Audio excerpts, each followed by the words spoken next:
प्रेमात आणि युद्धात सगळं काही माफ असतं अशी एक म्हण आहे।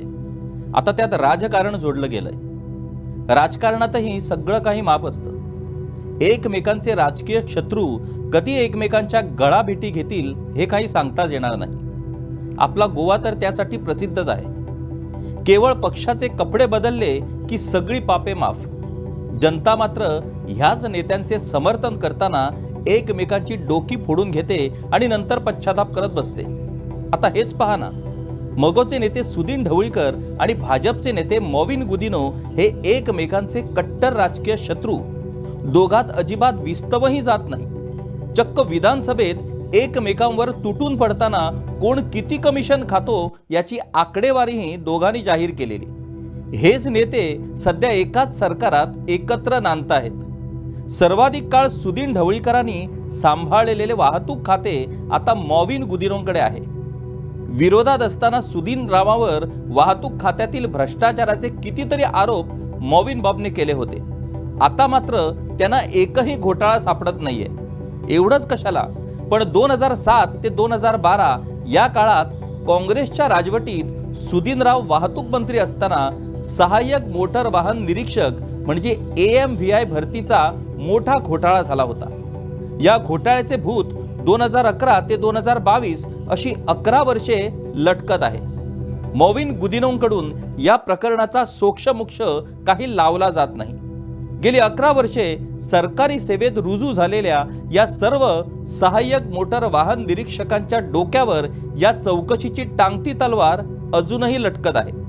हा महाघोटाळा लपवण्याच्या नादात नवा घोटाळा सुरू असल्याची चर्चा आता जोरात सुरू झाली आहे। चला तर पहिल्यांदा पाहूया या महाघोटाळ्याचं नेमकं काय। चला तर पहिल्यांदा या महाघोटाळ्याचा पंचनामा करू। नमस्कार, मी किशोर आणि तुम्ही पाहताय गोवन वार्ता लाईव्हची विशेष पेशकश पंचनामा।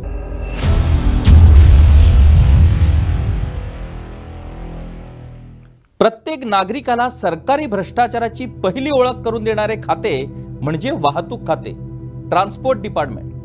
कॉलेज करत असताना पहिल्यांदा लर्निंग लायसन्स आणि नंतर परमनंट लायसन्स मिळवताना सरकारी एजंट आणि लायसन्ससाठी पैसे देण्याची तोंड ओळख प्रत्येकाला इथेच होते।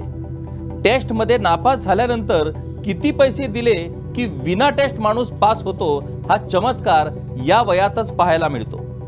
इथूनच भ्रष्टाचारातून कशी कामे सोपी आणि सुटसुटीत होऊ शकतात याचं ट्रेनिंग प्रत्येक नागरिकाला मिळतं। वाहतूक खात्याचा एक भाग म्हणजे RTO। इथे सगळे पैशांचा व्यवहार। RTO पदांच्या भरतीसाठी कशा बोली लावल्या जातात याबद्दल गोयकारांना वेगळं सांगण्याची गरज नाही। नोकरीसाठीची रक्कम झटपट वसूल होऊ शकत असलेल्या या पदांसाठी रांगाच रांगा लागतात। लाख लाखांची उड्डाणे घेणाऱ्या बोली लावल्या जातात। अशाच बोली लावून सगळे कायदे नियम खुंटीला टांगून आपल्या मर्जीतील लोकांचीच सहाय्यक मोटर वाहन निरीक्षक पदावर निवड करण्याचा महाघोटाळा 2011 मध्ये काँग्रेसच्या राजवटीत आणि सुदीनराव ढवळीकर हे वाहतूक मंत्री असताना घडला।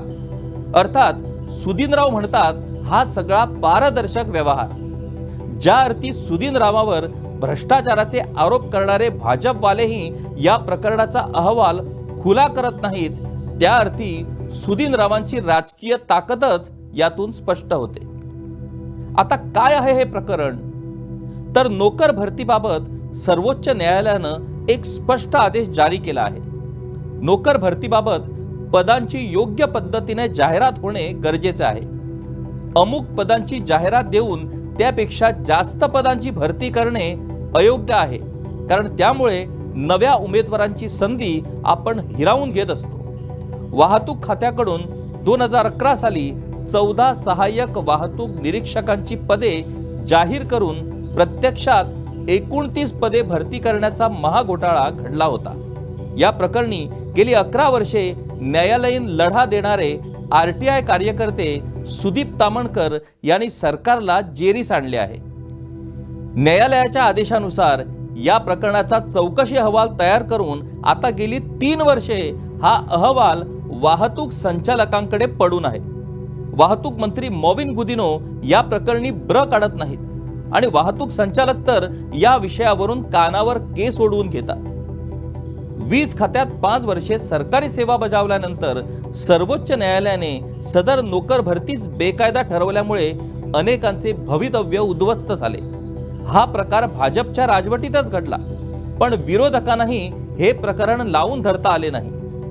आरटीओ भरतीच्या या प्रकरणातही विरोधक मूग गिळून गप्प आहेत. यावरून भ्रष्टाचाराच्या मुद्द्यावरून सगळ्याच राजकीय नेत्यांची कशी पक्की एकजूट आहे हेच दिसून येते. तत्कालीन वाहतूक मंत्री म्हणून माजी मंत्री सुदीन ढवळीकर यांच्यासह तत्कालीन खात्याअंतर्गत निवड समितीचे 4 सदस्य या अहवाल प्रकरणात अडचणीत येऊ शकतात. यात वाहतूक खात्याचे माजी संचालक अरुण देसाई, माजी उपसंचालक ए भोसले, माजी उपसंचालक मॅन्युअल अफॉन्सो, नागरी सेवा अधिकारी गुरुदास पिळणकर आणि निवृत्त अधिकारी PK वेळीप काणकर यांचा यात समावेश आहे. या समितीने या सर्व पदांना मंजुरी दिली होती.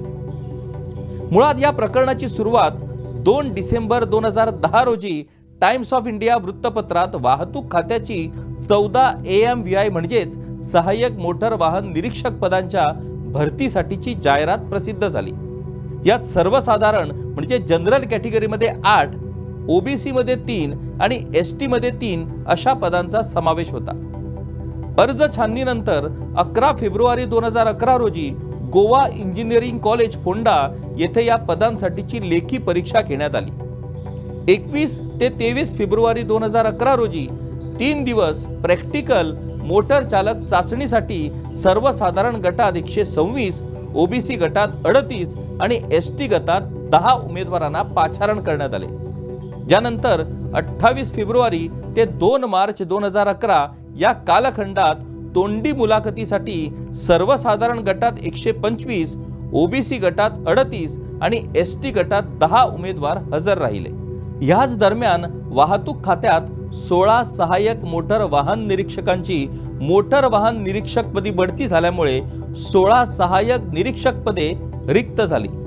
या पदात सर्वसाधारण 10, OBC 4 आणि ST 2 अशा पदांचा समावेश होता.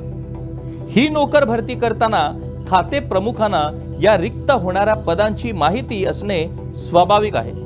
पण या पदांचा समावेश करून जाहिरात प्रसिद्ध न करता कमी पदांसाठी जाहिरात प्रसिद्ध करण्यात आली आणि नव्याने जाहिरात न देता ही रिक्त झालेली पदे भरण्याची प्रक्रिया जुन्या जाहिरातीवरूनच पुढे नेण्यात आली. जाहीर केलेल्या पूर्वीच्या 14 पदात आता ही 16 पदे घुसडवून त्यात भरती करून त्यासाठीची यादी जाहीर करण्यात आली. या अनुषंगानेच डिपार्टमेंटल सिलेक्शन कमिटीच्या 15 मार्च 2011 रोजीच्या बैठकीत या अतिरिक्त पदांना मान्यता देण्याचा निर्णय झाला. या नव्या पदांच्या रचनेनंतर सर्वसाधारण गटातून एकूण 17 यशस्वी उमेदवारांच्या यादीची शिफारस सरकारला करण्यात आली.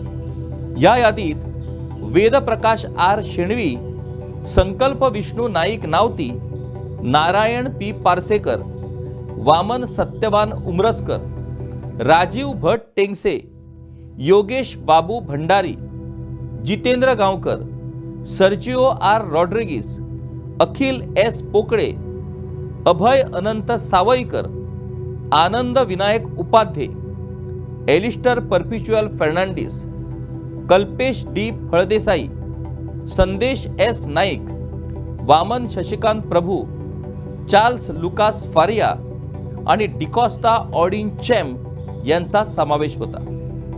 OBC गटातील मूळ 7 पदांसाठी Mandar Jaywant आडपईकर, Dattaprasad Ganesh Naik, Pritesh Yashwant Naik, Gourish A Phadte, Vasudev N Sawant, Shivanand V Pednekar, विक्रम वामन तारी.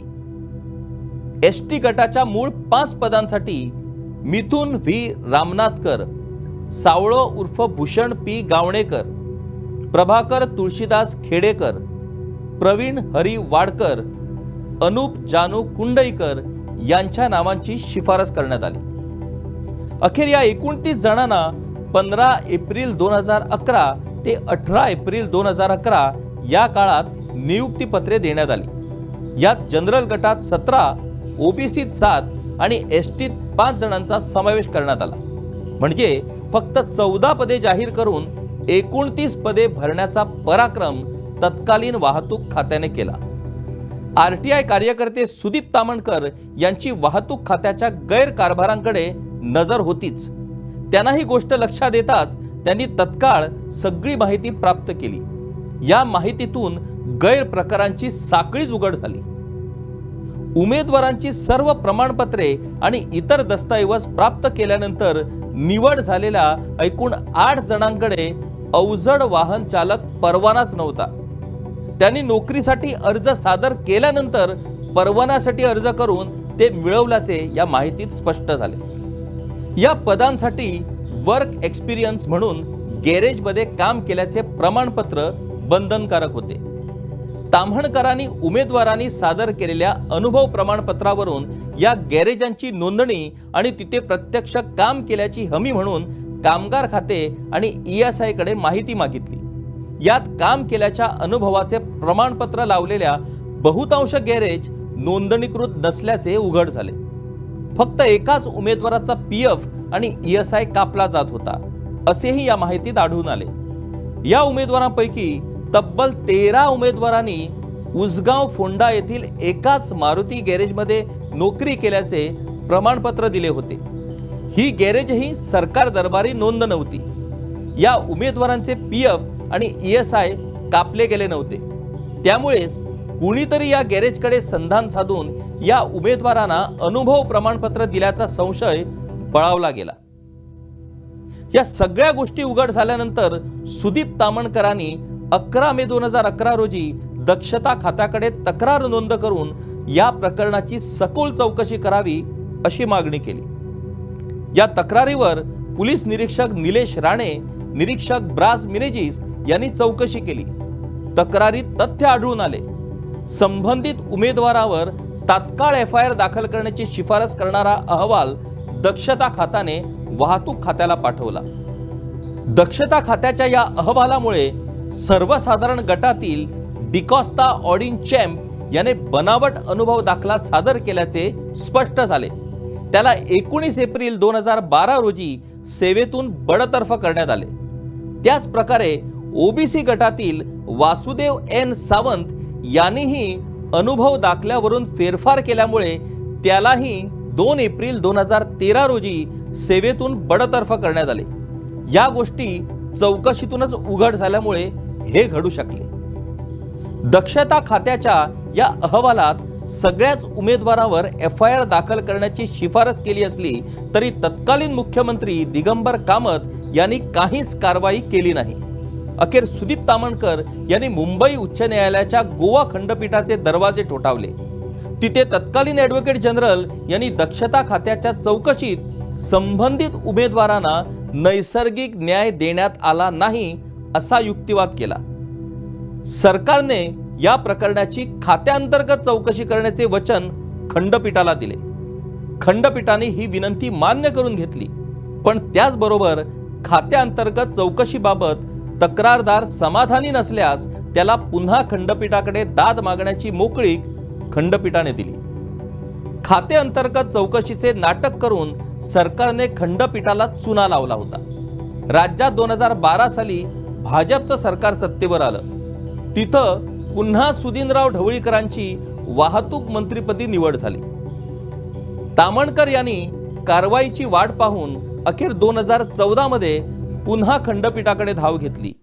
ही सुनावणी सुरू असताना 2016 मध्ये वाहतूक खात्याचे तत्कालीन संचालक सुनील मसूरकर यांनी गैरप्रकार करून सरकारी नोकरीत रुजू झालेल्या संबंधित 27 उमेदवारांवर आरोपपत्र दाखल केले।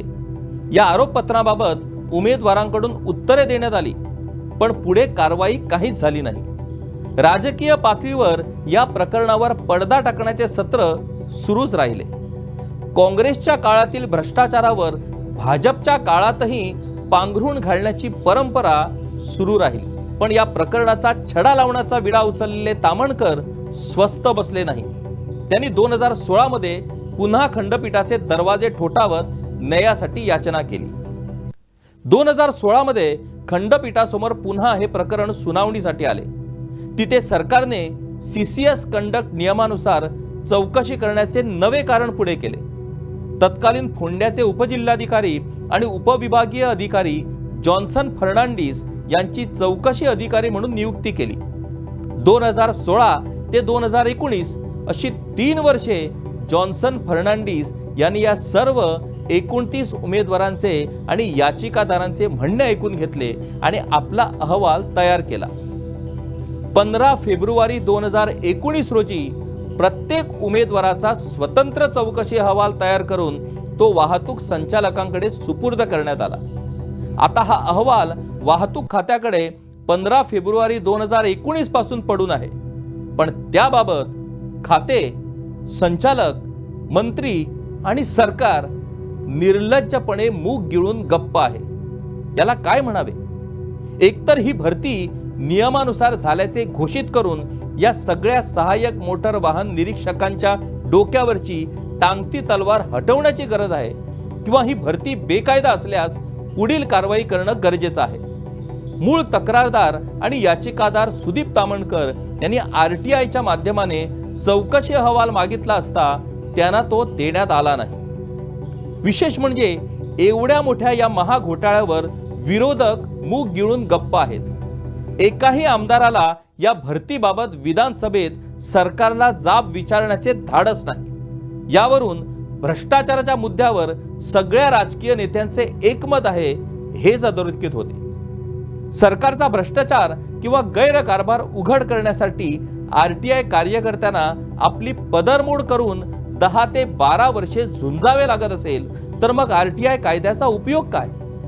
न्यायदेवता डोळ्यावर पट्टी बांधून असते आणि सरकार हात चलाकी करून या न्यायदेवतेची फसवणूक करत असल्याचे सर्वसामान्य लोक उघडपणे पाहत असताना सरकारच्या विरोधात न्यायालयाचे दरवाजे ठोठावण्याचे धाडस सर्वसामान्य नागरिक कसा काय करू शकतो? विरोधकांच्या नाकावर टिच्चून पुन्हा दिमाखात मुख्यमंत्री पदावर विराजमान झालेले मुख्यमंत्री डॉक्टर प्रमोद सावंत हे या प्रकरणी कारवाई करण्याचे धाडस दाखवतील काय? 2012 मध्ये लोकांच्या मोठ्या अपेक्षा घेऊन सत्तेवर आलेले माजी मुख्यमंत्री स्वर्गीय मनोहर पर्रीकर यांच्या बाबतीत जशी लोकांची निराशा झाली तशी निराशा आता डॉक्टर प्रमोद सावंत यांच्या बाबतीत होणार नाही याची काळजी त्यांना घ्यावी लागणार आहे. भ्रष्टाचाराबाबत मुख्यमंत्री कठोर निर्णय घेतील की भ्रष्टाचाराला अधिकृत मान्यता देऊन यापुढे कुणीच भ्रष्टाचाराच्या वाटेला जाऊ नये असाच अप्रत्यक्ष संदेश देतील हे पाहावे लागेल. प्रत्येकाने सरकार दरबारी आपला वैयक्तिक स्वार्थ आणि फायदा करून घ्यावा. सार्वजनिक विषयात कुणीच लक्ष घालू नये अशीच अलिखित पद्धत सध्या राबवली जाते आहे की काय, असा प्रश्न या निमित्ताने आम्हाला पडतो. गोवन वार्ता लाईव्हच्या या पंचनामाच्या माध्यमाने आम्ही मुख्यमंत्री डॉक्टर प्रमोद सावंत आणि वाहतूक मंत्री मॉविन गुदिनो यांना आवाहन करतो. वाहतूक खात्यातील या सहाय्यक मोटर वाहन निरीक्षक भरतीच्या महाघोटाळ्याचा सोक्षमोक्ष लावा. तुम्ही भ्रष्टाचाराच्या विरोधात आहात आणि भ्रष्टाचाराला अजिबात थारा देणार नाहीत हे सिद्ध करा. गेली 11 वर्षे सरकारी नोकरीत असूनही कारवाईची टांगती तलवार घेऊन कार्यरत असलेल्यांची सुटका करा. RTI कार्यकर्ते सुदीप तामणकरांच्या या प्रकरणात खरोखरच तथ्य आहे की त्यांचा महाघोटाळ्याचा दावा हा फोल आहे याचाही सोक्षमोक्ष लावा. आणखी एक महत्त्वाची गोष्ट, विरोधात असताना सुदिनराव ढवळीकरांवर कमिशनबाजीचे आरोप तुम्हीच तर करत होतात. आता या निमित्ताने या प्रकरणाचा निकाल लावून त्यांनाही क्लीन चिट देण्याची संधी तुमच्याकडे आहे. तेही करून पावन व्हा म्हणजे झालं. अशाच महत्त्वाच्या घटनांचा पंचनामा आम्ही करत राहणार आहोत. सर्वसामान्य गोयकरांचा आवाज बनून काम करणार आहोत. गोवन वार्ता लाईव्ह प्रत्येक गोयकरांचा आवाज, मराठी मनाचा हुंकार. आम्हाला YouTube, फेसबुकवर फॉलो करा. TV केबल नेटवर्कवर पहा आणि आमचे व्हिडिओ तुम्हाला आवडत असतील तर नक्कीच शेअर करा. पाहत रहा गोवन वार्ता लाईव्ह, नातं गोव्याचं, देणं मराठीचं.